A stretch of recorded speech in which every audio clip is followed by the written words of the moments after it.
Hello, hello. Welcome to Top Shelf Reviews Trail Fails Episode 4.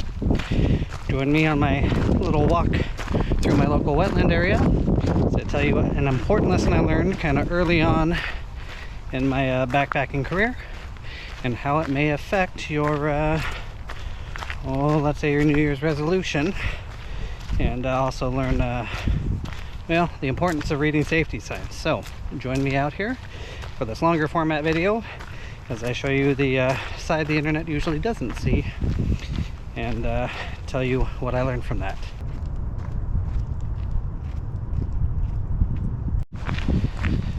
For the beginning of the story, I got to take you way back to the first time I remember encountering backpackers. I was probably 12 years old, and my mom had taken me on a hike in the Columbia River Gorge to a place called Triple Falls, which is at the Oneata Canyon.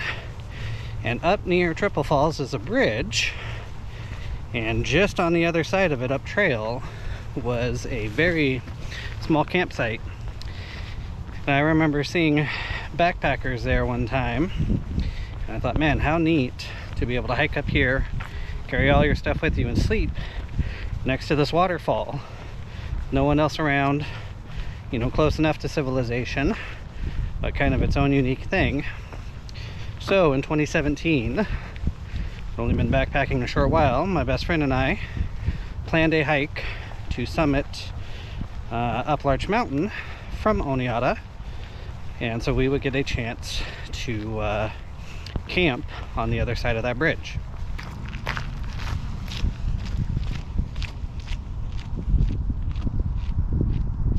The trail up Oneata to the top of Larch Mountain and back is 17.2 miles, 4,400 feet of elevation gain, according to the Oregon Hiker's Field Guide. And our plan was to do it in 3 days, kinda 2 nights. So start after work on a Friday night, hike up, camp about 3 miles up by Triple Falls, summit the next day, come partway back down, and then get picked up, I want to say on Sunday. This was all planned for September 1st, and then come August, my best friend Dura threw a monkey wrench into the plans. He got slated for brain surgery to remove a non-cancerous cyst, and was planning on having the surgery right around that time, so he would not be able to train or prep for the hike. So at that point, I was left with a bit of a dilemma.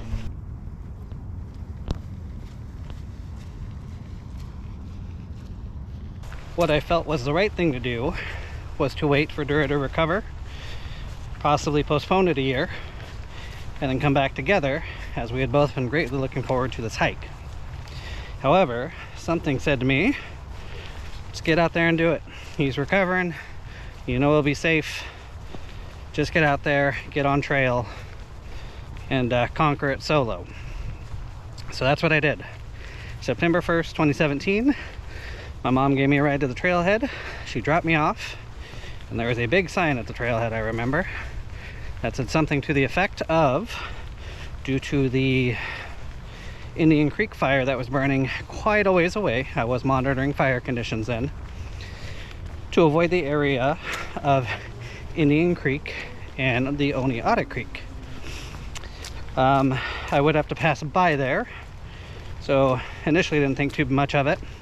But then once I got the 3 miles up to camp by the waterfall, which was incredibly gorgeous and kind of surreal, I realized the next day my plan was to camp basically at the confluence of the Indian Creek and Oneata Gorge. So we would see what that next day had in store for us.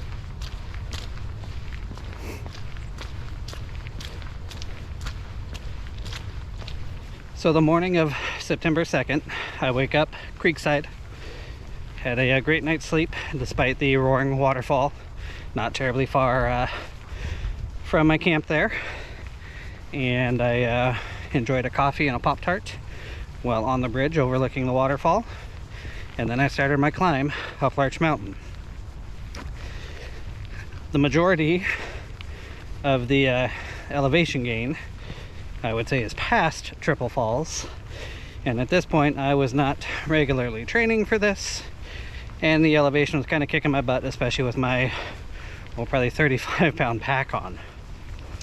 So I get to the top of Larch Mountain, enjoy some beautiful but seemingly smoky views of Mount Hood and Mount St. Helens and everything.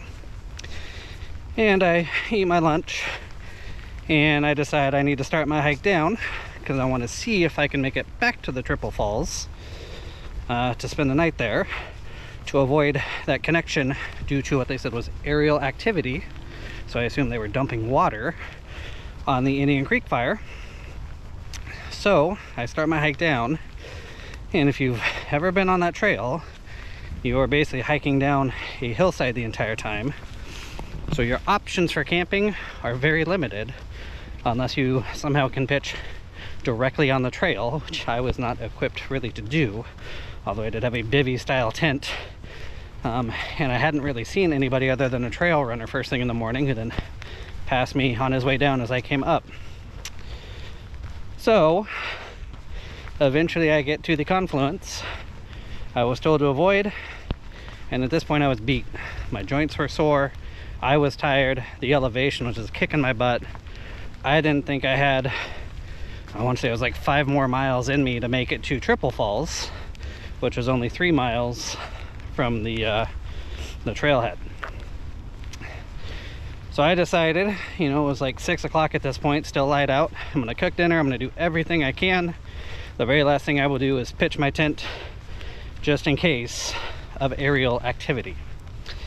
Now, something I failed to mention is halfway down my descent, I saw a large plume of smoke that seemed way closer than the Indian Creek fire should be. So that worried me a little bit, thought it might be a flare-up or something. Couldn't tell how far away it was. But eventually, you know, nighttime rolls around, it starts to get dark. I pitch my tent, I crawl into it, and as my head hits the pillow, I hear the first helicopters. What was actually happening was that was the day the Eagle Creek fire started, and the helicopters were bringing aid to the people who were stuck up trail without supplies. In my mind, they are really close to me, and they're going to start dumping water. And although I'm a little ways up from this creek, I assume when it makes its way down, it comes down quick, fast, and in a hurry. So I just was so beat and sore, I decided to stay put. And my family would just have to question how I drowned while backpacking, but I was in a sleeping bag and tent. And that was just life for me, you know? I disregarded the sign. That was my fault. This is my bed. I'm literally laying on it. And at this point, if I die, I die. So, morning of September 3rd, I wake up. Skies seem a bit smokier than what it should be, but I'm alive. I didn't hear any more aerial activity. And I begin my hike out. Eventually, I make it to the trailhead. It is incredibly smoky. There's almost no one out, which surprises me for a Sunday. And although smoky, still a beautiful September day. And eventually my mom makes it down to pick me up. And I say, man, yeah, the smoke out here. And she said, don't you know everybody's evacuating? There is a gigantic wildfire. The, you know, kind of next canyon over there at Eagle Creek. And thank goodness you're okay. Now, I was never close enough at that point to be in danger. But the fire did make its way over to where I was camped, and eventually continued west, threatened Troutdale and other kind of major parts of Portland there, and left a gigantic scar that will likely never heal in my lifetime. Eventually, the trail reopened. I was eventually able to hike back up to Triple Falls. And the campsite where I was covered in downed and burned trees. There was nowhere to camp nearby. There is a darn good chance I was the last person to ever backpack and camp there, unless somebody somehow came out the night before me and I never saw them on trail.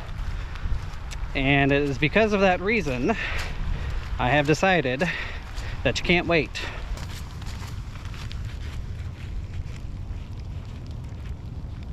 Had I decided to do the right thing and wait for my buddy to recover from brain surgery, I would have missed my opportunity to camp there. And that's something I'd been looking forward to for decades. And thankfully, something in me said just do it. Nike was right. Sometimes you just got to get out there and do the thing while it's still an option. With the fires the way they are in the West, it is always unknown what the future may hold, whether that area will look the same or even be something you can make it through or camp at. So my lesson from this is, one, pay attention to those warning signs. Thankfully I wasn't killed by a bucket of water from a helicopter that night, but I sure was worried that I would have been.